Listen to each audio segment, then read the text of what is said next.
नमस्कार दोस्तों, एक बार फिर से एक नए वीडियो में आप सभी का हार्दिक स्वागत है मेरी channel Kiran electrical electronics and automation में।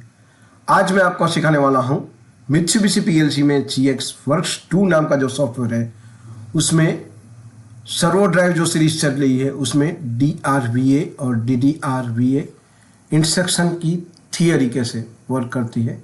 वो DRVA इंस्ट्रक्शन का मतलब एब्सोल्यूट पोजीशन कंट्रोल होता है, क्योंकि अगर प्रैक्टिकल और थियरी दोनों एक साथ समझाता तो वीडियो बहुत बड़ा लंबा हो जाता है। इसके लिए मैंने सोचा कि थियरिकल और इंस्ट्रक्शन जो समझाता हूँ उसका 2 पार्ट किया जाए, जिससे आपको कम समय में अच्छा समझने को मिले। वीडियो बहुत लंबा हो जाता है, इसलिए पहले मैं थियोरिकल से समझाऊंगा, बाद में आपको प्रैक्टिकल करके भी दिखाऊंगा। ठीक है, तो आज मैं आपको समझाने वाला हूँ DRVA instruction and DDVR instruction में जो बोलते हैं एब्सोल्यूट पोजीशन कंट्रोल, उसमें क्या क्या थियोरिकल होता है वो प्रैक्टिकल करके दिखाने वाला हूँ। चलिए देर न करते आज का वीडियो स्टार्ट करते हैं। चैनल पर नए हो तो सब्सक्राइब कर लेना, वीडियो पसंद आए तो लाइक कर देना और दोस्तों के साथ ज़्यादा शेयर कर लेना, क्योंकि आने वाले फ्यूचर में ऑटोमेशन के रिलेटेड ऐसे ही नई नई वीडियो लाता रहूँगा और आपको अपडेट करता रहूँगा। चलिए नोट पैड,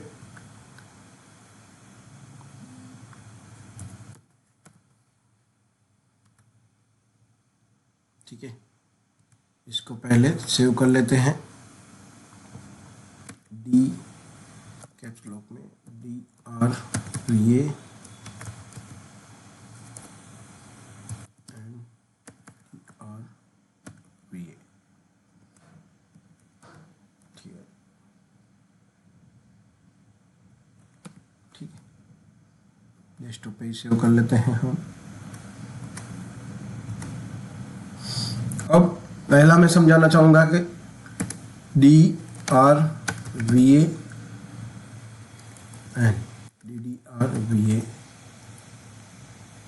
उसे बोलते हैं एब्सोल्यूट पोजीशन कंट्रोल।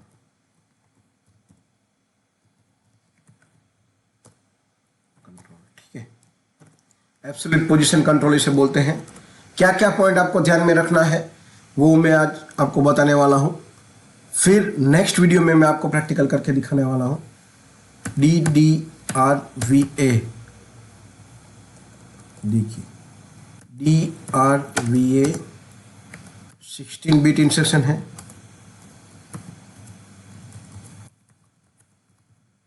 ठीक है, DDRVA 32 बिट इंस्ट्रक्शन है। ये आपको ध्यान में रखना है। कौन कौन से पॉइंट उसमें आपको ध्यान में रखे हैं DDRVA, तो ये मैं उसमें S1, S2, D1 and D2 क्या है ये मैं आपको बताना चाहूँगा। पहले S1 जो है वो क्या है। S1 है वो पोजीशन है कि कितना mm आपको ट्रैवल करना है। ठीक है, दूसरा है कितनी फ्रीक्वेंसी से ये जो mm है वो कितनी फ्रीक्वेंसी से ट्रैवलिंग करेगा। ठीक है, D1 है कौन सा आउटपुट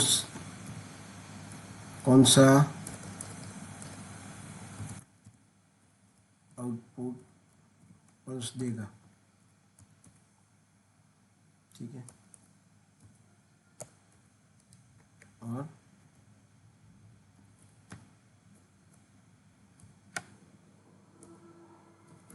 कौन सा आउटपुट डायरेक्शन के लिए।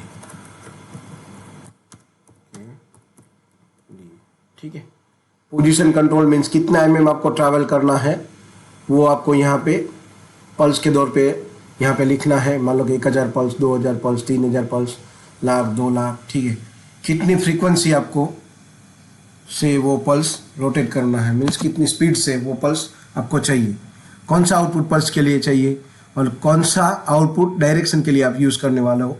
ये 4 पॉइंट इंस्ट्रक्शन में आपको ध्यान में रखने हैं। अब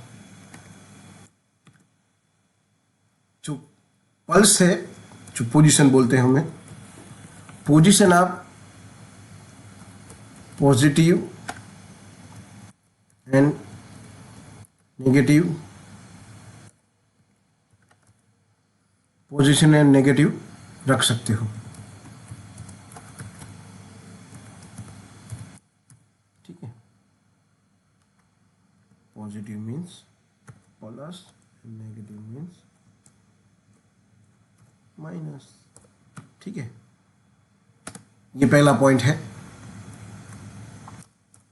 दूसरा पॉइंट आपको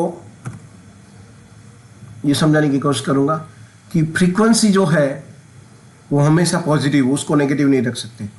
कि पीएलएस इंस्ट्रक्शन में, पीएलएसवी इंस्ट्रक्शन में आपको पता है कि इंस्ट्रक्शन आप फ्रीक्वेंसी नेगेटिव भी रख सकते थे। ठीक है, इससे पहले जो मैंने बताया डीडीआर इंस्ट्रक्शन, उसमें भी रख सकते हो। ठीक है, लेकिन इसमें नहीं रख सकते हो। तो इसमें फ्रीक्वेंसी पॉजिटिव ही रख सकते हो, पॉजिटिव ही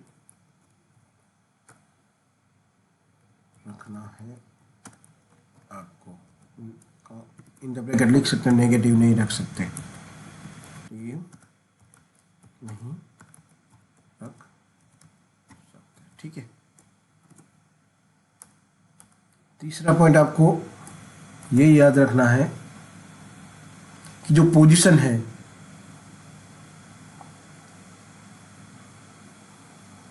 एक बार इंस्ट्रक्शन चालू हो गई, ठीक है, तो आप जो है पोजीशन चेंज नहीं कर सकते। ठीक है,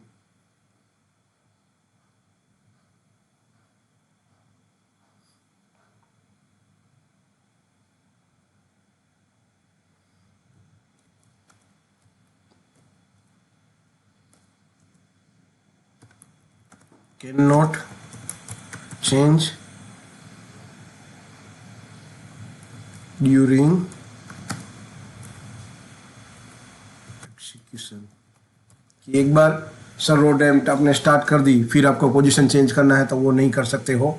आपको स्टॉप करने, सर्वो ड्राइव स्टॉप करके ही करना पड़ेगा। सर्वो ड्राइव स्टॉप करने के बाद ही, सर्वो ड्राइव स्टॉप करने के बाद ही चेंज कर सकते हो। ठीक है, तो ये पॉइंट आपको ध्यान में रखना है। चौथा पॉइंट आपको ये ध्यान में रखना है कि आपने जो टोटल लेंथ है, ठीक है, सर्वो ड्राइव जब भी आपको रिवर्स में डालना है, सर्वो ड्राइव रिवर्स में आपको रोटेट करना है, तो पोजीशन की वैल्यू की 0 लिखनी पड़ेगी। ठीक है, सर्वो ड्राइव रिवर्स में आपको रोटेट करना है तो पोजीशन की वैल्यू 0 रखनी पड़नी। ठीक है, ये आपको ध्यान में रखना है। कितनी बार हम पोजीशन को माइनस में लिखते थे, लेकिन इसमें 0 ही लिखना है आपको, तब जाके आपको पता। वो प्रैक्टिकल करके, जब प्रैक्टिकल मैं इंस्ट्रक्शन बताऊंगा तो उसमें आपको ध्यान रखना है। पांचवी चीज आपको ध्यान में रखना है, क्या रखना है आपको? पांचवी चीज ध्यान में रखना है कि आप अगर अलग अलग स्पीड पे दो टुकड़े में सर्वो ड्राइव है, मतलब स्टार्ट किया, मान लो कि 150 mm, 100 mm पहले, बाद में 50 mm चलाना है आपको, टोटल 150 mm चलाना है, तो कैसे करना है वो प्रैक्टिकल करके आपको मैं दिखाता हूँ। दोनों अलग अलग इंस्ट्रक्शन से आपको लिखना पड़ेगा। कैसे लिखना पड़ेगा देखिए।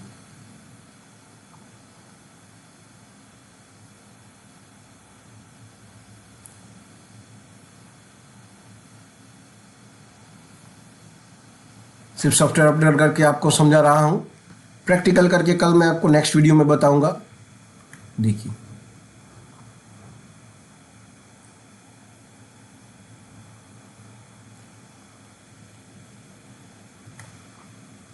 एक एग्जांपल ले लेते हैं हम, ठीक है। नीचे लिख देता हूं मैं यहाँ पे एक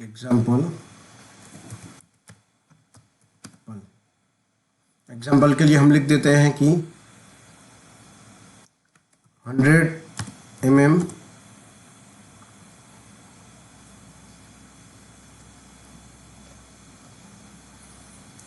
100 mm हमको रोटेट करना है कि 10 फ्रीक्वेंसी से, ठीक है। 100 mm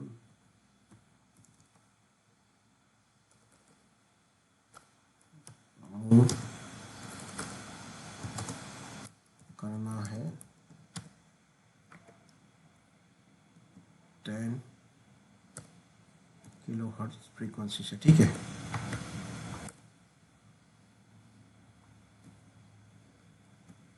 and 50 hertz 50 mm move होना चाहिए 5 किलोहर्ट्ज फ्रीक्वेंसी से, ठीक है। तो ये हम एग्जांपल के लिए हम लेते हैं, ठीक है। तो इसका मैं अगर दो ऐसे अलग अलग स्पीड में है, अलग अलग दो टुकड़ों में आपको सर्वो ड्राइव आगे भेजना है तो क्या करेंगे, LD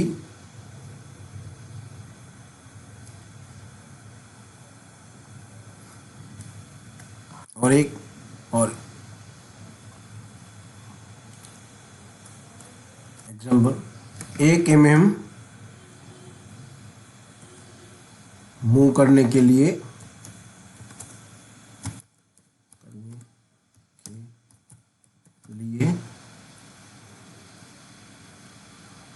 1 mm मूव करने के लिए आपको पल्स 1000 पल्स होता है, ठीक है। ऐसा मान लेते हैं, एज्यूम कर लेते हैं, ठीक है। तो यहाँ पे हमें कितना 100 कैलकुलेटर में कैलकुलेटर हो, ये कैलकुलेटर मैंने ओपन कर लिया है। 100 mm मूव करना है और 1 mm के लिए डेसिमल 100 mm इंटू 1000, ठीक है। कितना हो रहा है हमारा 1 लाख पल्स हो रहे हैं। तो 1 लाख पल्स के लिए मैं यहाँ पे आपको लिख LDX0, ठीक है। DDRVA इंस्ट्रक्शन देखिए 1 2 3 4 5, ठीक है। 1 लाख पल्स और 10 किलोहर्ट्ज फ्रीक्वेंसी मीन्स K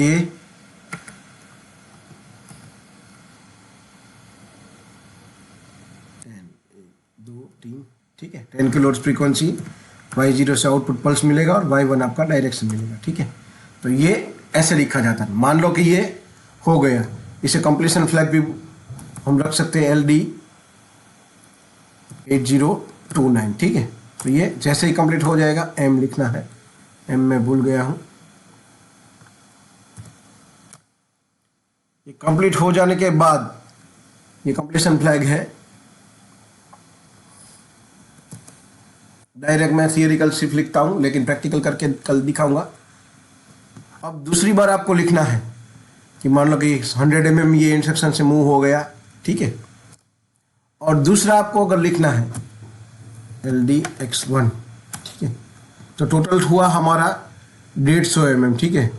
क्योंकि हमने यहाँ पे एग्जाम्पल में लिखा है 100 mm मूव हो गए, उसको कैसे लिखना है, उसके कंप्लीट हो जाने के बाद कंप्लीशन फ्लैग से हमें 50 mm, तो टोटल 100 और 50 दोनों 150 हुआ। तो 150 mm, यहाँ पे 150 mm आपको टोटल लिखना पड़ेगा इंटू 1000। 1 mm के लिए 1000 पल्स आपको देना है, ठीक है। तो यहाँ पे आपको लिखने का 1,50,000 पल्स आपको लिखना पड़ेगा। दो अलग अलग पार्ट में है तो, वरना एक साथ आप लिख सकते हो, ठीक है। तो दूसरे के लिए हम DDRVA इंस्ट्रक्शन के लिए के 1000 2 3, ठीक है, और के 10,000 था तो 5 किलो हर्ट्ज 1 2 3, ठीक है, और Y0 और Y1 ऐसे लिख सकते हो आप दो अलग अलग पार्ट में। और रिवर्स में आपको लिखना है तो ये सिर्फ सेट रिसेट बाद में प्रैक्टिकल करके जब दिखाऊंगा तब, लेकिन कैसे लिख सकते हैं दो अलग अलग पार्ट में। अगर आप एक ही दिशा में आपको सर्वो ड्राइव चलाना तो ऐसे लिख सकते हैं। रिवर्स डायरेक्शन आपको करना है तो X2, तो कैसे लिखना है, लेकिन रिवर्स डायरेक्शन में DDRVA इंस्ट्रक्शन K0 कितने किलो हर्ट्ज पे रिवर्स आपको चाहिए, मान लो कि 20 हर्ट्ज पे चाहिए तो K20 1 2 3, ठीक है, 20 किलो हर्ट्ज पे रिटर्न होगा Y0 एंड Y1, ठीक है, और Y1 को यहाँ पे आपको ये ऑन करवाना पड़ेगा। ये सिर्फ ऐसे लिखा जाता है, मान लो कि आउट Y, ठीक है। तो वैसे अगर दो पार्ट में आपको सर्वो ड्राइव चलाना है, जनरली सबसे ज़्यादा instruction DDRVA instruction servo drive में यूज़ होती है क्योंकि वो एब्सोल्यूट है। एब्सोल्यूट कंट्रोल का मतलब है बीच में कहीं पे भी अगर स्टॉप हो गई तो फिर से वहीं से स्टार्ट होगी, ठीक है, वो प्रैक्टिकल में मैं आपको दिखाऊंगा, जीरो नहीं हो जाएगा, ठीक है। तो आपको ध्यान में ये रखना है, देखिए यहाँ पे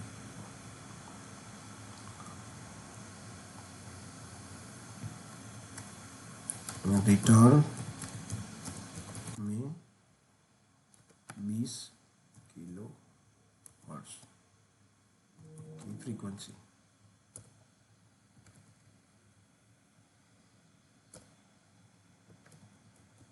ठीक है।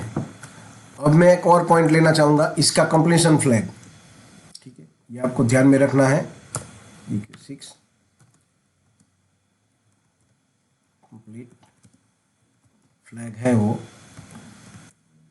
क्या है, M8029, ठीक है, कि इंस्ट्रक्शन जो भी कंप्लीट हो गए, यहाँ पे मैंने आपको दिखाया कि 1 लाख पल्स कंप्लीट हो जाने के बाद यहाँ पे M8029 आप करके कुछ भी, मान लो कि टाइमर का काउंटर का जैसे 10 बीट होता है वैसे सर्वो ड्राइव का ये कंप्लीशन फ्लैग है, ये आप यूज़ करके कुछ भी ऑन ऑफ करवा सकते हो।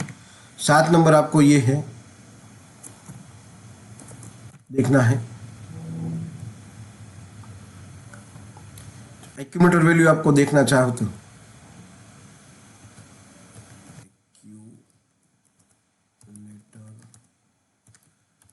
वैल्यू करंट पल्स, तो डी कौन सा एड्रेस है हमारा, डी है 8340, ये पॉइंट आपको ध्यान में रखना है। एक्यूमुलेटर वैल्यू आप मान लो 1 लाख पल्स आपने दिए हैं, ठीक है, तो उसमें से अभी सर्वो ड्राइव कितने पल्स पे पहुंची है उसको देखने के लिए आपको D8340 अगली इंस्ट्रक्शन में भी मैंने बताया था, ये आपको सभी पॉइंट याद रखना है कि DRVA इंस्ट्रक्शन जब यूज़ करते हैं तो क्या क्या पॉइंट हमको ध्यान में रखने हैं, ये मैंने प्रैक्टिकल करके बताया है, ये मैंने सिर्फ लिख के बताया है। कल के वीडियो में मैं आपको प्रैक्टिकल करके दिखाऊंगा कि ये जो मैंने किया है वो कैसे होगा।